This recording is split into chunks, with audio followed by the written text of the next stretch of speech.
Hello guys, this is Jayanam and I'll show you again some new features of the Blender 2.90 Alpha. Let's start with the grease pencil and we can get rid of this camera and add a blank grease pencil object. Then I change to the draw mode. Press F to increase the size of the brush. Stabilize the stroke. Then create a material, a black one. Just for the stroke, no fill. And now you have a preview icon with the black outline. And then I add a second material, set the stroke to red. But for this I define a fill. You can select the active material here in the panel and also in the toolbar. But if you have to switch often, it's a long way to always open these panels. And because of this they added a nice shortcut. Now you can press U and this pop-up opens and it's very comfortable now to select the material. Alright, so let's draw a shape so that I can show you the next feature. And this is selecting and deselecting in edit mode. Okay, now I box select the fill and then you see all the points of the stroke are selected. And for deselection, press the Ctrl key and again box select the fill. Small but useful additions. With these points selected, I press P to separate these to an object. Then I go to the object mode. Then select the object, you see it's an own object, you can move it around, and now I convert the stroke to a path.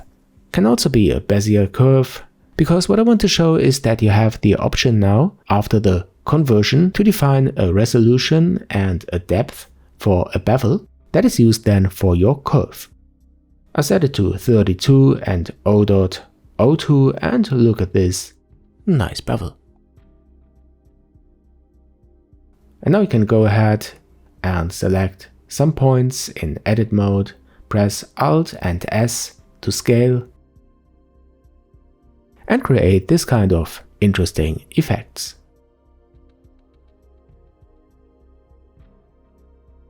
Okay, the next point, annotations. Annotations can be strokes or lines or polygons. And for lines we have a new feature, the end and the start can be a kind of marker, for example an arrow or a segment. And that's pretty useful because now you can define a direction or a distance. And there were times already in the past when I wanted to have this feature.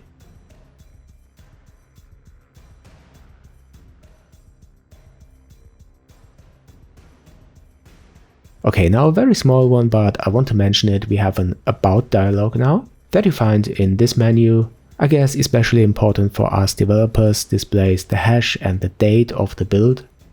Would be cool to have a kind of copy to clipboard here. Just want to mention this.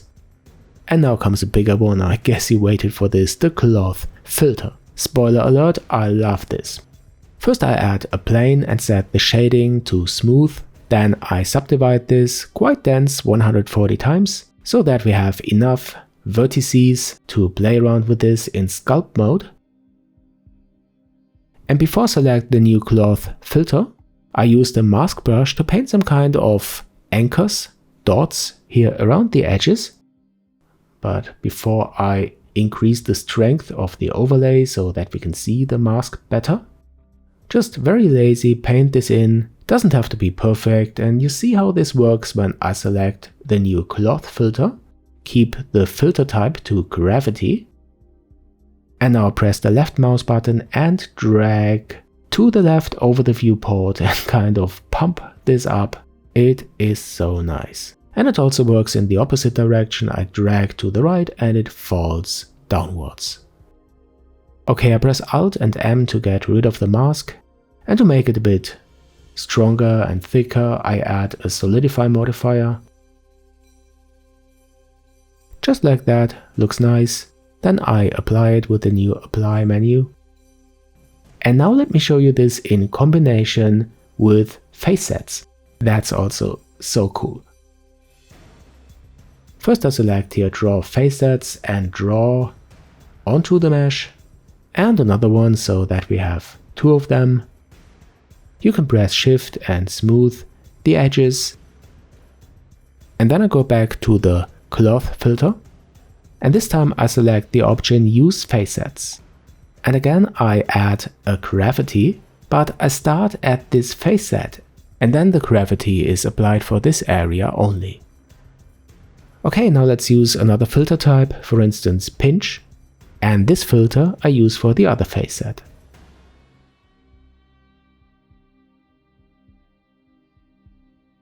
Alright, now how about inflating this area? You see, it's so great. And I'm sure you will do a lot of interesting stuff with this. Like adding materials, whatever, you get the idea. Okay, the last one that I want to show is snapping of the ruler. With this the whole feature makes much more sense. Let me copy this cube a few times, then select the ruler and enable snapping, for example to vertices. And now it is really simple, for example to measure how far the corners of these cubes are away from each other. And of course you can also snap to faces or edges, volumes, whatever you like. Okay, this is what I wanted to show for this video. Blender is evolving nicely. A big thank you from my side to the developers for this great software. And to my viewers, thanks for watching. If you like this channel, don't forget to subscribe if you haven't already. Also follow me on my social media on Instagram, Facebook or Twitter, and I see you in the next one here on Jayanam.